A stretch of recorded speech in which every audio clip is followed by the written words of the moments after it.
Begin. All right. All right. Assalamu alaikum and good morning, everyone. It's a pleasure to welcome you all to the very first session of Science Chronicles, a collaboration between ECOSF and IPKI. EcoScience Foundation is a specialized agency of the Economic Cooperation Organization, an intergovernment entity with 10 member states, including Afghanistan, Azerbaijan, Iran, Kazakhstan, Kyrgyzstan, Pakistan, Tajikistan, Turkey, Turkmenistan, and Uzbekistan, mandated to promote science, technology, and innovation amongst the ECO member countries. IPKI is an institute dedicated to promoting education in physics and mathematics. We foster curiosity and empower learners to excel in these critical fields. Now, mathematics has always been a world of puzzles and mysteries, but few figures are as intriguing as Gregori Perelman. Imagine solving one of the greatest problems in mathematics, one that had stumped the world for over a century, and then turning down $1 million prize, saying, "I have everything I need." Perelman's genius and humility shocked the world as much as his work did. Now, to guide us through this intriguing topic, we have with us the esteemed Professor Zafar Iqbal. Professor Iqbal is a distinguished physicist and academic with a career spanning over 50 years. He earned his PhD from the University of Manchester in 1974 and began his journey at Quaid-e-Azam University in 1969, serving for 40 years as the Dean of the Faculty of Natural Sciences and Professor of Physics. He then contributed as professor and advisor at ComSat's Institute of Information Technology for 15 years before returning to Quaid-e-Azam University in 2018 as professor emeritus. He has authored numerous research articles in reputed journals and is a member of esteemed organizations like the American Physical Society. His exceptional contributions to education and research were recognized with the Pride of Performance in 1998 and the Sitara Imtiaz in 2004, awarded to him by the government of Pakistan. Without further ado, let us welcome Dr. Zafar Iqbal to share his knowledge and reflections on this captivating subject. Dr. Iqbal, over to you. Thank you, Hafsa. As Hafsa has already talked about in her introductory remarks, that today's talk is about this unique mathematician who refused $1 million award by the name of Gregori Perelman. That's me, if in case people have missed the introduction. Zafar Iqbal, currently Professor Emeritus at the Department of Physics at Quaid-e-Azam University. Well, here is Gregori Perelman, his picture taken in 1993. He was born in 1966, as you see on the screen. And that's another picture of his. His full name is Gregori Yakovievich Perelman. He was born on 13 June 1966. He's a reference mathematician who made landmark contributions to Riemannian geometry and geometric topology before his presumed withdrawal from mathematics. People nowadays believe that he has withdrawn from mathematics. That's subject to opinion of the people you talk to. In 1994, Perelman proved the so-called Soul conjecture, and in 2003 he proved Thurston's geometrization conjecture. I'm not going into the details of what these things are, just to suffice to say that these were unsolved problems in mathematics, some of the outstanding unsolved problems, and he proved them, gave the formal proof for these things in 1994, 2003, when he proved so-called Thurston's geometrization conjecture. This consequently solved in the affirmative the Poincaré conjecture, which is a very well-known unsolved problem. Poincaré was a well-known famous French mathematician And this problem was posed by Poincaré in 1904, which before its solution was viewed as one of the most important and difficult open problems in topology. Okay. In August 2006, Perelman was awarded the so-called Fields Medal, which is considered by most mathematicians as something equivalent to the Nobel Prize. As you know, there is no Nobel in his will, did not leave any recognition of development in mathematics. So there is no Nobel Prize in mathematics as such. And many people consider this so-called Fields Medal, which is named after a Canadian mathematician, as the equivalent of the Nobel Prize for mathematics. So Perelman was awarded the Fields Medal in August 2006 for his contributions to geometry and his evolutionary insights into the analytical and geometric structure of the so-called Ricci flow. Ricci is the name of another very famous Italian mathematician. Perelman declined to accept the award or to appear at the Congress, the American Mathematical Congress, that is, stating, "I'm not interested in money or fame. I don't want to be on display like an animal in a zoo." Only such outstanding people as Perelman could probably come up with these kind of statements about the most coveted prize in mathematics. On 22nd December 2006, the scientific journal Science, which is a very well-known science journal, recognized Perelman's proof of the Poincaré conjecture as the scientific breakthrough of the year. Every year, the Science magazine selects and announces some progress, some breakthrough as the breakthrough of the year, some breakthrough research as the breakthrough of the year. The first such recognition in the area of in the area of mathematics. This was the importance, the highlighting importance of the particular work done by Mr. Perelman. The Fields Medal, which is shown on the right of your screen here, is officially known as the International Medal for Outstanding Discoveries in Mathematics.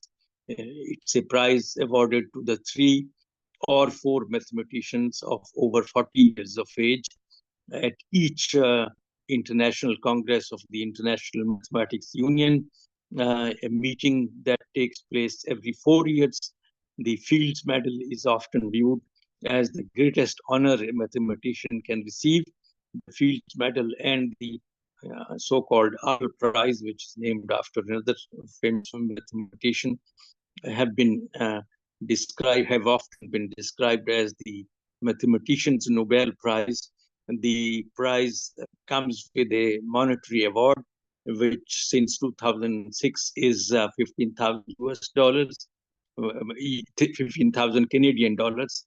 The colloquial name is in honor of Canadian mathematician John Charles Fields. Fields was instrumental in establishing the award, designing the medal itself, and funding the monetary component. So this was a great act done by Mr. Fields in order to recognize earth-shaking developments in the field of mathematics. The Poincaré conjecture was proved, as I suggested, in December 2006. And there is a report in the Science magazine to that effect. The solution of the century-old mathematics problem turns out to be a bittersweet prize. Why? Because it was awarded to, or Mr. Perelman was selected to receive this prize. To mathematicians, Gregori Perelman's proof of the Poincare conjecture qualifies as at least as the breakthrough of the decade, but it has taken them a good part of that decade to convince themselves that it was for real. In 2006, yeah, I mean, the proof itself was such at a level that it took famous mathematicians, the top-ranking mathematicians of the time, a good long interval of time to really decide whether the proof, this was really the proof, and it was really a successful proof. So it has taken them a good part of a decade to them, meaning the mathematicians, to convince themselves that it was for real. In 2006, nearly 4 years after the Russian mathematician released the first of 3 papers containing the proof, researchers finally reached consensus that Perelman had solved one of the subject's most venerable problems. But the solution touched off a storm of controversy and drama that threatened to overshadow the brilliant work. Perelman's proof has fundamentally altered 2 distinct branches of mathematics. First, it solved a problem that for more than a century was the indigestible seed at the core of topology. Topology is an important field of mathematics, which deals with, among other things, shapes of geometrical shapes and geometrical details of objects. The mathematical study of abstract shape, most mathematicians expect that the work will lead to a much broader result, a proof of the geometrization conjecture, essentially a periodic table that brings clarity to the study of these three-dimensional spaces, much as Mendeleev's, this was another chemist with Russian origin, who had given the concept of the periodic table, which led to a great deal of clarity and understanding and systematization of the knowledge of chemistry, as most chemists and most physicists, in fact, know this. While bringing new results to topology, Perelman's work brought new techniques to geometry. It cemented the central role of geometric evolution equations, powerful machinery for transforming hard to work with spaces into more manageable ones. Earlier studies of such equations always ran into singularities at which the equations break down. Perelman dynamited that roadblock. This is the first time that mathematicians have been able to understand the structure of singularities and the development of such a complicated system, said Xing Tang Yao of Harvard University at a lecture in Beijing in the summer of 2006.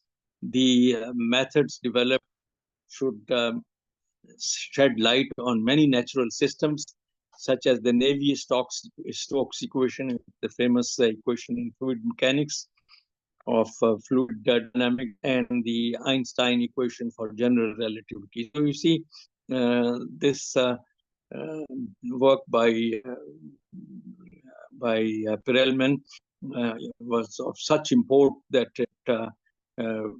its applications varied from fluid dynamics to general relativity, as discussed, as propounded by Einstein.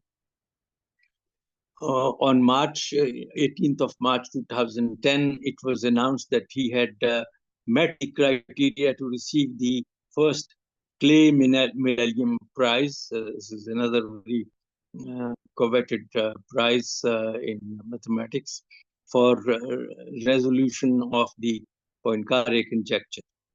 I mean, it took almost a decade for outstanding mathematicians to realize this was the proof that was lacking. On 1st July 2010, he turned down the prize of $1 million.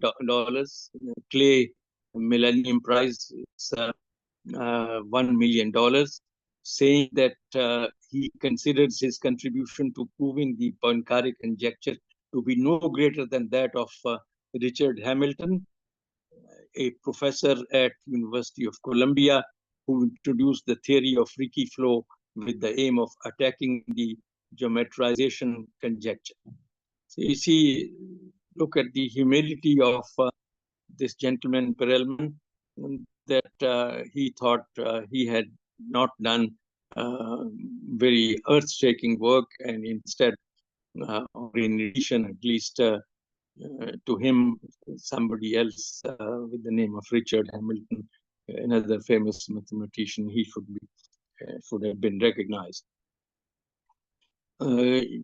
Now, just to give you a brief biographical sketch of Perelman.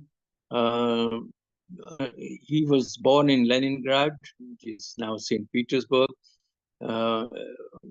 and Russia at that time was, of course, Soviet Union, part of Soviet Union. On 13th of June 1966, that's his birthday, to Jewish parents, father Yaakov, who now lives in Israel, and mother Lyubov. Gregori's mother Lyubov gave up graduate work in mathematics to raise Gregori Perelman. Gregori's mathematical talent became apparent at the age of 10, and his mother enrolled him in Sergei Rushkin's after-school math training program. His mathematical education continued at the Leningrad, as St. Petersburg used to be known earlier on. So his mathematical education continued at the Leningrad secondary school, number 239, which is a specialized school with advanced mathematics and physics. And Gregori excelled in all subjects except physical education. In 1982, as a member of the Soviet Union team competing in the International Mathematical Olympiad, an international competition for high school students, he won a gold medal, achieving a perfect score. In 1990, Perelman went on to earn candidate of the sciences degree, which is the equivalent Soviet equivalent of the PhD, at the School of Mathematics and Mechanics of the Leningrad State University, one of the leading universities in the former Soviet Union. His dissertation was titled Saddle Surfaces in Euclidean Spaces. After graduation, Perelman began work at the renowned Leningrad Department of Steklov Institute of Mathematics of the USSR Academy of Sciences, where his advisors were Alexander Alexandrov and Yuri Burago. In the late 1980s and early 1990s, Perelman held research positions at several universities in the United States. In 1991, Perelman won the Young Mathematician Prize of the St. Petersburg Mathematical Society for his work on Alexandrov's spaces of curvature bounded from below. In 1992, he was invited to spend a semester each at the Courant Institute in New York City, and State University of New York at Stony Brook, where he began work on manifolds with the lower bounds on Ricci curvature. From there, he accepted a 2-year Miller Research Fellowship at the University of California, Berkeley in 1993. So you see all these well-known top-ranking institutions invited him and benefited from his work. After having proved the Soul conjecture in 1994, he was offered jobs at several top universities in the US, including Princeton and Stanford, but he rejected them all and returned to the Steklov Institute in St. Petersburg in the summer of 1995 for a research-only position, no teaching, only research. He has a younger sister, Elena, who is also a scientist. She received a PhD from Weizmann Institute of Science, which is a well-known Israeli institution, and is a biostatistician at Karolinska Institute in Stockholm, Sweden. So much about his biographical sketch. The current viewpoints about his work. As of 2020, there remain some mathematicians who, although it is universally acknowledged that Perelman made tremendous strides in the theory of Ricci flow, do not accept that the Poincare and geometrization conjectures have been proven.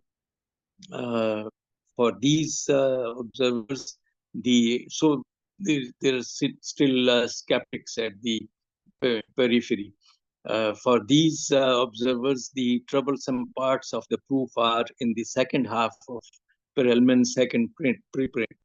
For instance, Fields medalist Xing Tung Yao said in 2019 that although it may be, so Yao has been somewhat of a critic, and well, not really a critic, but a skeptic at least. He said in 2019 that although it may be heresy for me to say this, I'm not certain that the proof is totally nailed down. I'm convinced, as I have said many times before, that Perelman did brilliant work regarding the formation and structure of singularities in three-dimensional spaces, work that was indeed worthy of the Fields medal he was awarded. About this, I have no doubts. The thing is, there are very few experts in the area of Ricci flow, and I have not yet met anyone who claims to have a complete understanding of the last, most difficult part of Perelman's proof. So you see, such was the nature and the complexity of Perelman's work, that these top-ranking Fields Medal recipients like Yao still had some difficulty going through the proof. As far as I'm aware, no one has taken some of the techniques Perelman introduced toward the end of the paper, of his paper, and successfully used them to solve any other significant problem. This suggests to me that other mathematicians don't yet have full command of this work and its methodologies either.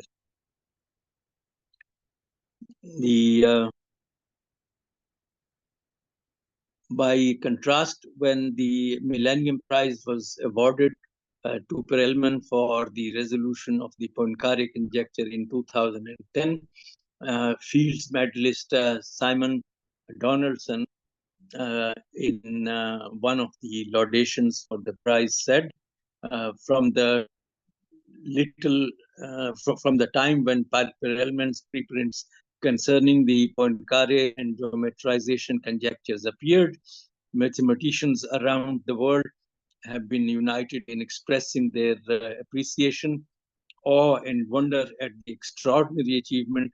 And I believe that I speak here as a representative of our whole intellectual community. it solves an outstanding century-old problem. So you see, such is the esteem in which Perelman has been held by experts in the field, that they found it rather difficult to really establish the antecedents of the proof. Join of the proofs that were given by Perelman. Geometrization and Poincare conjectures. Until the autumn of 2002, Perelman was best known for his work in comparison theorems in Riemannian geometry. Among his notable achievements was a short and elegant proof of the soul conjecture. The Poincare conjecture, proposed by French mathematician Henri Poincare in 1904, was the most famous open problem in topology. Any loop on a sphere in 3 dimensions, as exemplified by the set of points at a distance of 1 from the origin in 4-dimensional Euclidean space, can be contracted to a point. The Poincare conjecture asserts that any closed 3-dimensional manifold such that any loop can be contracted to a point is topologically a 3-sphere. And here is Mr. Poincare at various stages during his career. And he was a theoretical physicist and a philosopher of science and engineer. He is often described as a polymath, and in mathematics as the last universalist, since he excelled in all fields of the discipline as it existed during his lifetime. And here is what was being stated in the previous earlier part of the previous slide, that you have a 3-sphere in 3 dimension, and then you have a circle, and one can contract it to a point. For compact 2-dimensional surfaces without boundary, if every loop can be continuously tightened to a point, then the surface is topologically homeomorphic to a 2-sphere, usually just called a sphere. The Poincare conjecture asserts that the same is true for 3-dimensional spaces. And here is the elucidation of the Poincare conjecture. As you see, you have a torus here.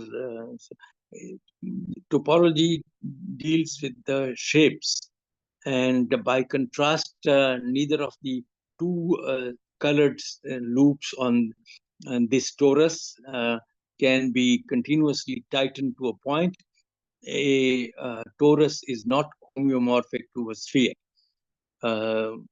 And homology cycles on a torus are shown in this picture on the right here. The radius of magenta color is r equals 15, and radius of the circle is r equals 5. So this was Poincare conjecture. The analogous result has been known to be true in dimensions greater than or equal to 5 since 1960, as in the work of Stefan Smale. The 4-dimensional case resisted longer, finally being solved in 1982 by Michael Friedman. But the case of 3 dimensions or 3 manifolds turned out to be the hardest of them all. Roughly speaking, this is because in topologically manipulating a 3 manifold, there are too few dimensions to move problematic regions out of the way without interfering with something else. In 1999, the Clay Mathematics Institute announced the Millennium Prize problems, $1 million prizes for the proof of any of 7 conjectures, including the Poincare conjecture. There was a wide agreement that a successful proof of any of these would constitute a landmark event in the history of mathematics. Perelman's proof, which was given in November 2002, he posted the first of a series of e-prints to the archive, in which he claimed to have outlined a proof of the geometrization conjecture, of which Poincare conjecture is a particular case. Perelman modified Richard Hamilton's program for a proof of the conjecture. You see, Hamilton had proposed in the meeting of the Mathematical Congress held in Paris some long time back, and that these are the 7 most challenging unproved problems, and this was one of those that Perelman attempted to show that he had the proof too. So Perelman modified Richard Hamilton's program for a proof of the conjecture, in which the central idea is the notion of the Ricci flow. Hamilton's basic idea is to formulate a dynamical process in which a given 3-manifold is geometrically distorted, such that the distortion process is governed by a differential equation analogous to the heat equation. The heat equation describes the behavior of scalar quantities such as temperature. It ensures that concentrations of elevated temperature will spread out until a uniform temperature is achieved throughout an object. Similarly, the Ricci flow describes the behavior of a tensorial quantity, the Ricci curvature tensor. And here is a big picture and diagrammatically showing the basic elements of Ricci flow. You see that there are several stages of the Ricci flow on a 2-dimensional manifold. A visualization of 2D Ricci flow on a surface of revolution is what is depicted in this diagram, which very nicely demonstrates the Ricci flow on a 2-dimensional manifold. Hamilton's hope was that under the Ricci flow, concentrations of large curvature will spread out until a uniform curvature is achieved over the entire 3-manifold. If so, if one starts with any 3-manifold and lets the Ricci flow occur, eventually one should in principle obtain a kind of normal form.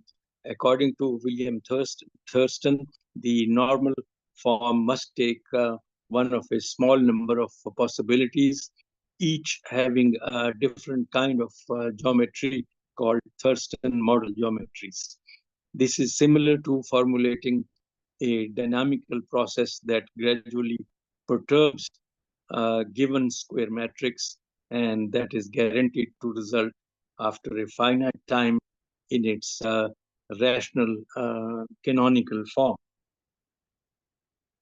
Hamilton's idea attracted a great deal of attention, but no one could prove that the process would not be impeded by developing singularities until Perelman's e-prints sketched a program for overcoming these obstacles.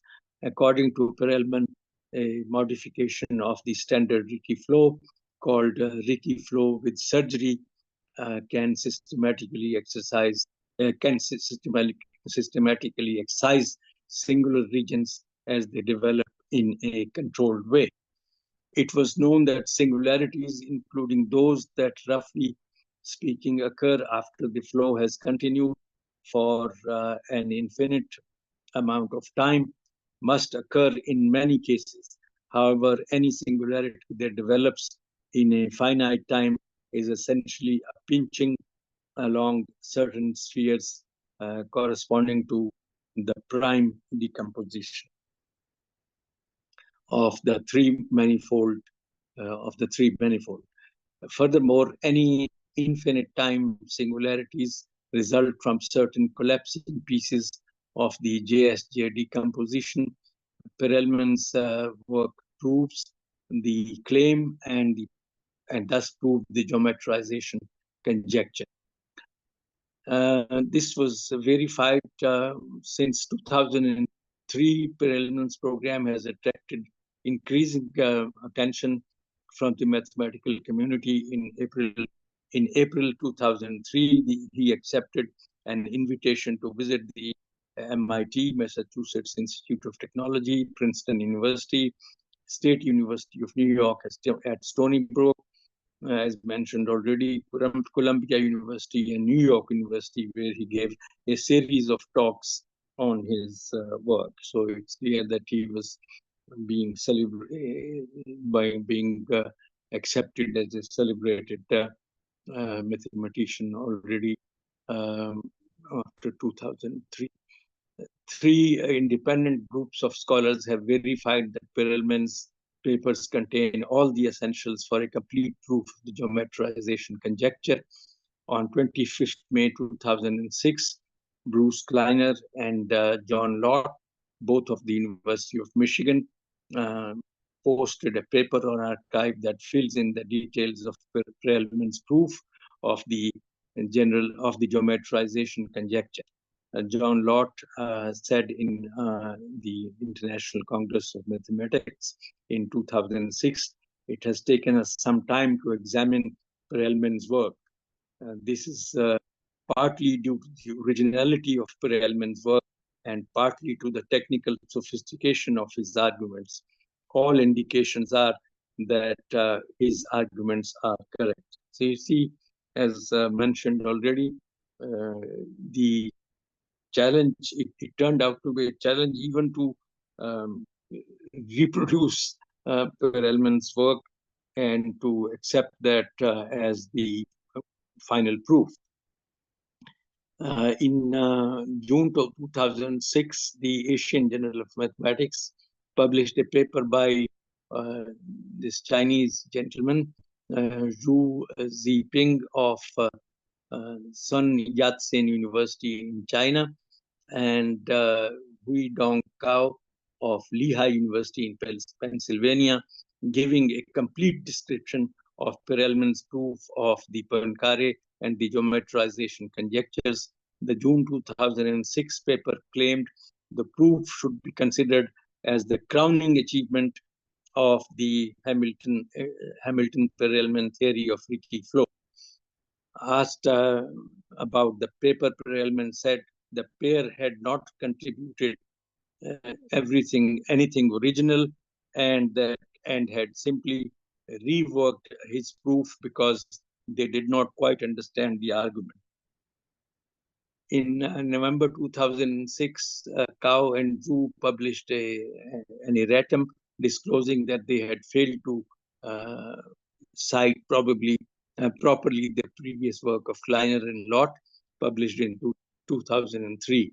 In the same issue, the AJM, the Asian Journal of Mathematics editorial board, issued an apology for what it called incautions in the Kao-Zhu paper.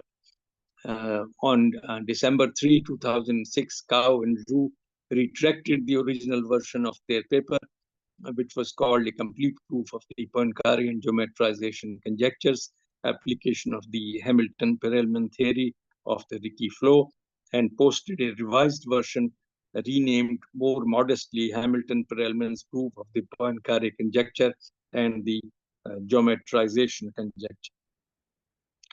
Rather than the grand claim of the original abstract, we give a complete proof suggesting the proof is by the authors.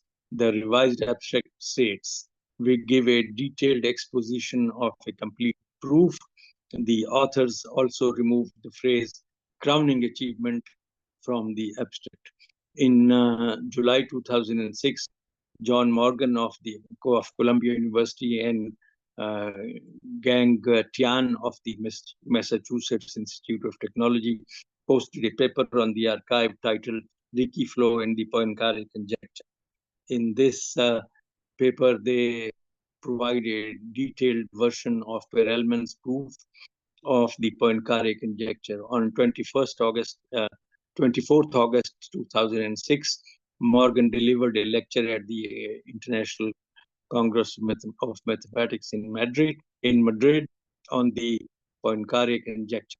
This was followed up with the paper on the archive titled Completion of the Proof Geometrization Conjecture on 24th September 2008. Excuse me.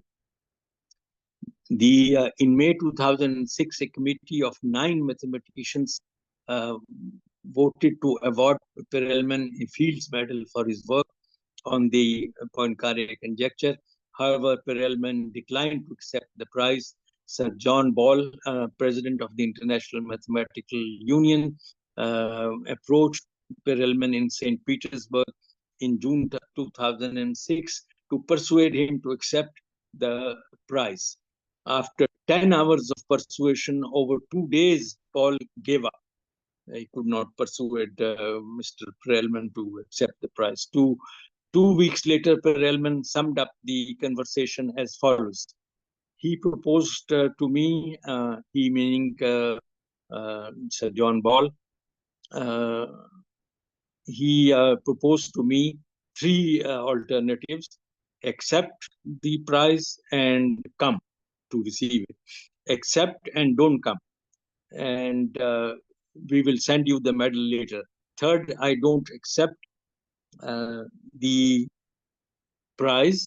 From the very beginning, I told him I have chosen the third one, not to accept the prize at all. The prize was completely irrelevant for me. This is the reason he gave. Everybody understood that if the proof is correct, then no other recognition is needed. I am not interested in money or fame, he is quoted to have said at the time. I don't want to be on display like an animal in a zoo. I'm not a hero of mathematics. I'm not even that successful. That is why I don't want to have everybody looking at me. So look at his own appreciation or depreciation of himself. Nevertheless, on 22nd August 2006, Perelman was publicly offered the medal at the International Congress of Mathematicians in Madrid for his contributions to geometry and his revolutionary insights into the analytical and geometric structure of the Ricci flow. He did not attend the ceremony and declined to accept the medal, making him the first and only person to decline this prestigious prize. He had previously turned down a prestigious prize from the European Mathematical Society. On 18 March 2010, Perelman was awarded the Millennium Prize for solving the problem. On June 8, 2010, he did not attend a ceremony in the honor at the Institut Oceanographique, Paris, to accept his $1 million prize. According to Interfax, Perelman refused to accept the Millennium Prize in July 2010. He considered the decision of Clay Institute unfair for not sharing the prize with Richard Hamilton, and stated that the main reason is my disagreement with the organized mathematical community. I don't like their decisions. I consider them unjust. Perelman's proof was rated one of the top cited articles in mathematical physics in 2008, in math physics in 2008. And then follows the possible withdrawal, his possible withdrawal from mathematics. As of the spring of 2003, Perelman no longer worked at the Stackloff Institute. His friends are said to have stated that he currently finds mathematics a painful topic to discuss. Some even say that he has abandoned mathematics entirely. How, according to a 2006 interview, Perelman was then unemployed, living with his mother in St. Petersburg. Perelman is quoted in an article in the New Yorker saying that he is disappointed with the ethical standards of the field of mathematics. The article implies that Perelman refers particularly to the efforts of Fields medalist Xing Tung Yao to downplay Perelman's role in the proof and play up the work of Cao and Zhu. So you see the criticism of Yao, although he appreciated the greatness of the work done by Perelman, that seems to have bothered Perelman quite a great deal. Perelman added, "I can't say I'm outraged. Other people do worse." Now, of course, there are many mathematicians who are more or less honest, but almost all of them are conformists. They are more or less honest, but they tolerate those who are not honest. He has also said that it is not people who break ethical standards who are regarded as aliens. It is people like me who are isolated.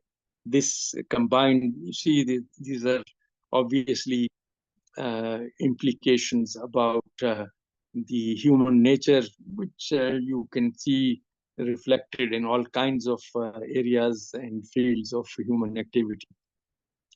This, combined with possibility of being awarded a Fields Medal, led him to quit professional mathematics. He has said that as long as I was not conspicuous, I had a choice either to make some ugly thing, or if I didn't do this kind of thing, to be treated as a pet. Now, when I have become a very conspicuous person, I cannot stay a pet and say nothing. That is why I had to quit. The New Yorker authors explained Perelman's reference to some ugly thing as a fuss on Perelman's part about the ethical breaches he perceived. In 2014, Russian media reported that Perelman was working in the field of nanotechnology in Sweden. However, shortly afterwards, he was spotted again in his native hometown, St. Petersburg. It is uncertain whether his resignation from Steklov and a subsequent seclusion mean that he has ceased to practice mathematics. Fellow countryman and mathematician Yakov Ilyashbek said that in 2007, Perelman confided to him that he was working on other things, but it was too premature to talk about. He is said to have been interested in the past in the Navier-Stokes equations and the set of problems related to them that also constitutes a Millennium Prize. And there has been speculation that he may be working on them now. Nobody really is certain as to his present activity, it seems. Perelman has avoided journalists and other members of the media.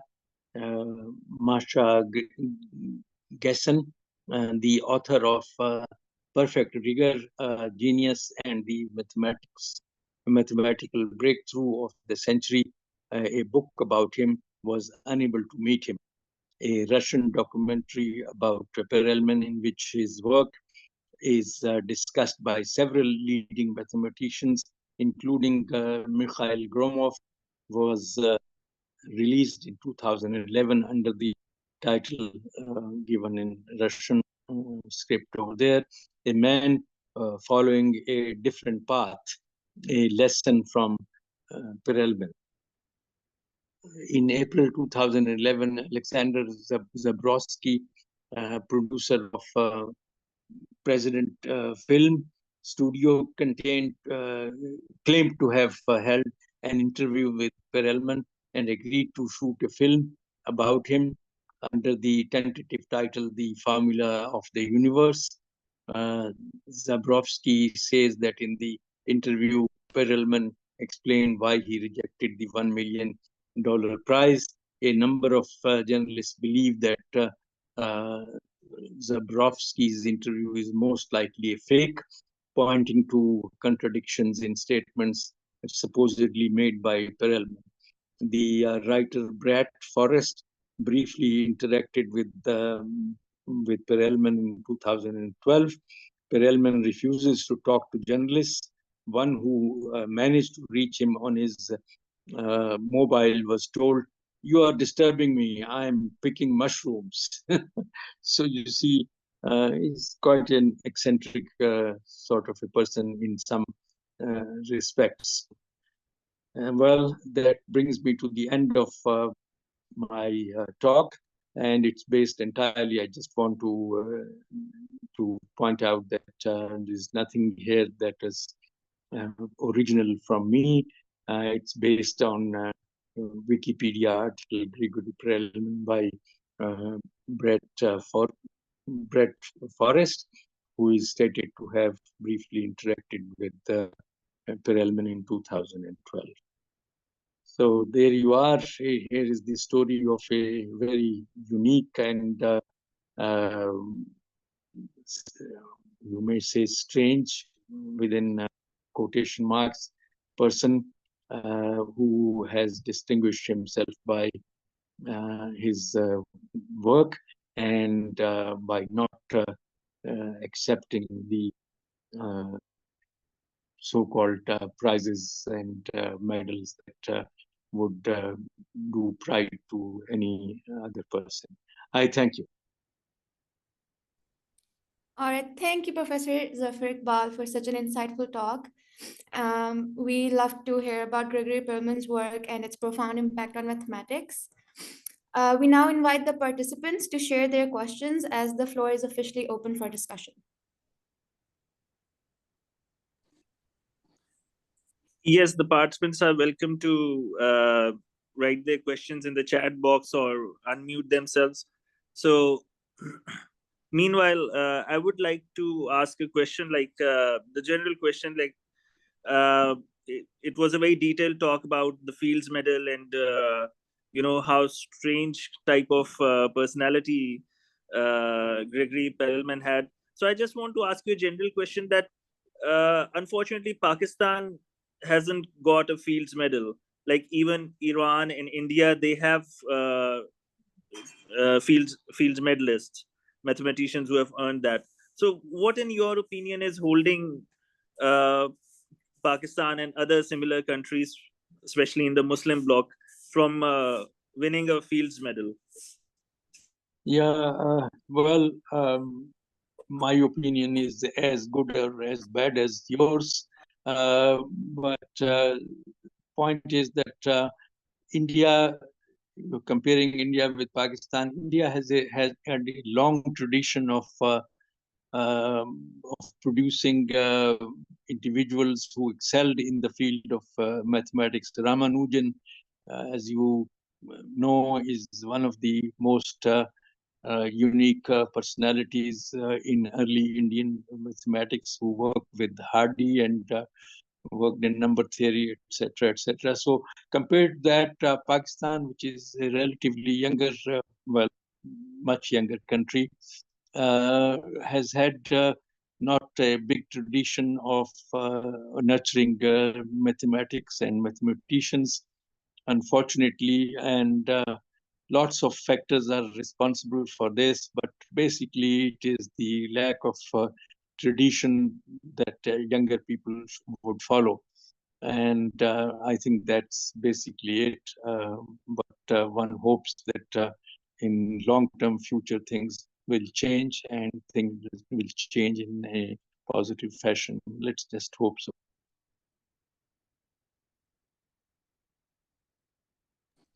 Thank you. Thank you. Thank you so much. Do we have another question?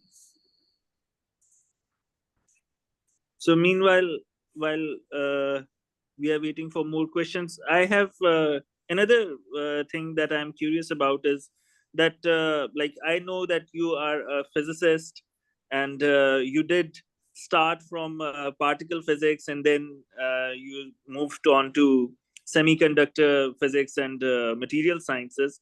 So how come you got interested in studying about such technical branch of mathematics? I'm really curious. Well, yeah, it's just my curiosity about how could anybody who refuses such a prestigious award, prize, and recognition has to be somebody special. So that's what sort of attracted me to explore what are the special points about this fantastic mathematician, Gregori Perelman. So there was no particular specific reason why I delved into reading and exploring what this gentleman tried to do to the field of mathematics and how earth-shaking his contributions are. I hope that answers your question. Yes, but it's really commendable that you searched, and it was a very detailed and thorough presentation and covering both his work and his life. Thank you. Thank you.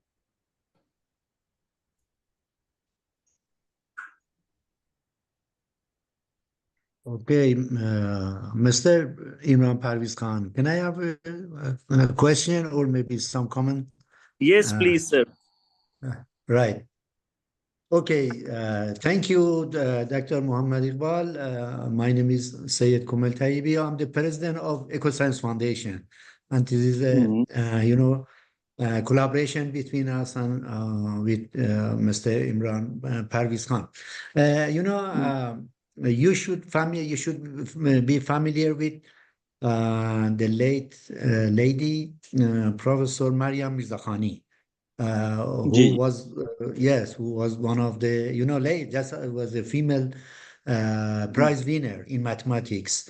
I would like to know your view about herself and her job and Well, just yeah, I some mean, effectiveness the- of course yeah, herself. yeah, Right. she was another example of an outstanding mathematician who did make contributions which were earth-shaking, and it's very unfortunate. She was, as you know, at Stanford in USA. It's unfortunate that she became a victim of cancer at an early age and left this world at the age of 40-ish or so. And I have another talk which is about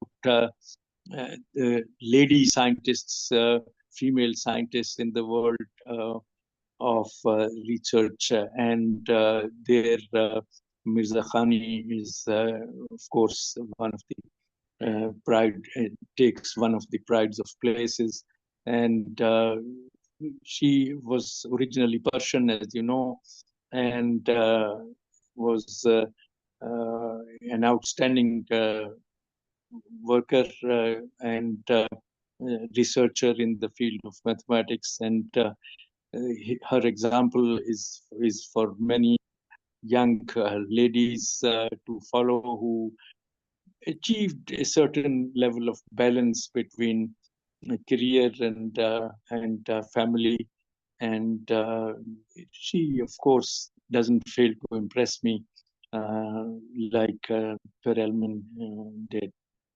So thank you for bringing that to the attention of the audience. And Right.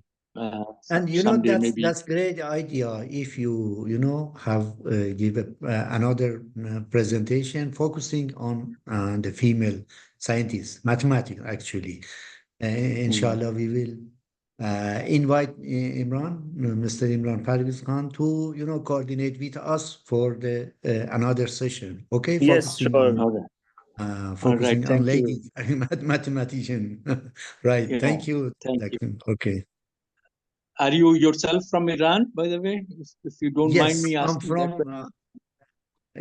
I'm from Iran, and I'm an economist. Right. Okay, okay. But right now in Yeah, the yeah. position of President Students Foundation, based in Islamabad. Right. Okay. I see. Well, Right. pleasure knowing about you somewhat, and Thank thank you. you so much for your Thank you. remarks and comments. Welcome. Right. Thank you. خیلی خوب. ممنون.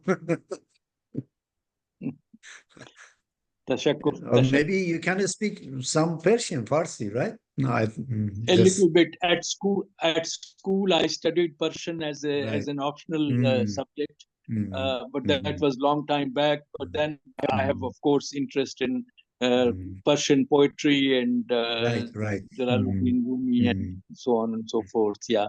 So And right. And Omar Khayyam also was a yeah, mathematician, of course. Sheikh Sadi Umar Khayyam. This is- Yeah, Umar Khayyam was a mathematician too. Yeah, Right. he's the man who is believed to be behind the proof of the binomial theorem, and Okay. not many people know about that. Yeah, and they ascribe Right. him that proof to Newton, but that's not really true. It was Umar Right. Khayyam who developed the binomial Develop theorem. this. Right. You're right. Yeah. Okay. Thank you. Thank you again. Thank you for that. Thank you for pointing out. Right. Thank you. Okay. Imran or Yes. So, if we don't have any other questions, so we can thank our speaker once again. It was a pleasure. Yeah. And thank you so Thank much you for so your time and such a wonderful presentation. And I will request my co-host Khalil Raza to maybe stop the recording, or it is already stopped.